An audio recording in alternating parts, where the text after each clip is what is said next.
Alors voici une nouvelle séance sur le cercle et le disque. Aujourd'hui, on va apprendre à tracer le cercle à partir d'un point. Mais avant tout cela, on va faire un petit rappel de ce qui a déjà été vu. Donc on a vu la différence entre disque et cercle. On a vu que le disque était plein et que le cercle c'était simplement le contour. Et que si on voulait faire apparaître quelque chose derrière le disque on ne le voit pas apparaître. Par contre derrière le cercle, oui.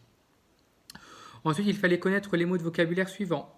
Ici, nous avons le centre du cercle, qu'on appelle généralement par une lettre. Ici, c'est la lettre O. Ensuite, on a le rayon OE ici, qui part du point, du centre du cercle à un point du cercle. D'accord. Ensuite, on a le diamètre. Donc, le diamètre, c'est le prolongement du rayon.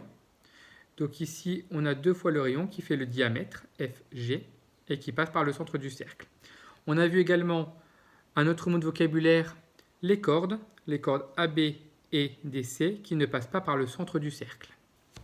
Alors voici ce que vous devez savoir faire logiquement en CE2 pour tracer un cercle. La première activité, c'est de mettre un point ici sur le plan, voilà, et à partir de ce point, tracer un cercle avec un rayon que je vous donnerai. Donc par exemple, si je donne le rayon 4 cm, donc on prépare correctement son compas, comme je vous l'ai dit, la mine et la pointe du crayon bien alignées. Je mets la mine ici sur 0 et le crayon sur 4. Voilà.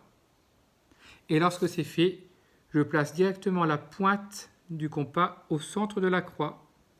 Et ensuite, hop, je peux tracer mon cercle. Ça, c'est ce que vous devez être capable de faire. Deuxième chose également, je peux vous donner 2 points sur le plan. Donc par exemple, un point qui est ici, qu'on va nommer P. Ici, on va le nommer O. J'avais oublié de le nommer. Hop. Et je vais vous donner un autre point. Ici, par exemple. On va dire que c'est le point A. Donc ça, c'est le centre du cercle, P. Et il faut que le cercle passe par le point A. Donc pour cela, vous devez prendre votre compas. On aligne correctement la pointe avec la mine du crayon. On va mettre la pointe sur le centre de la croix et on va venir directement jusqu'au point A, au centre du point A.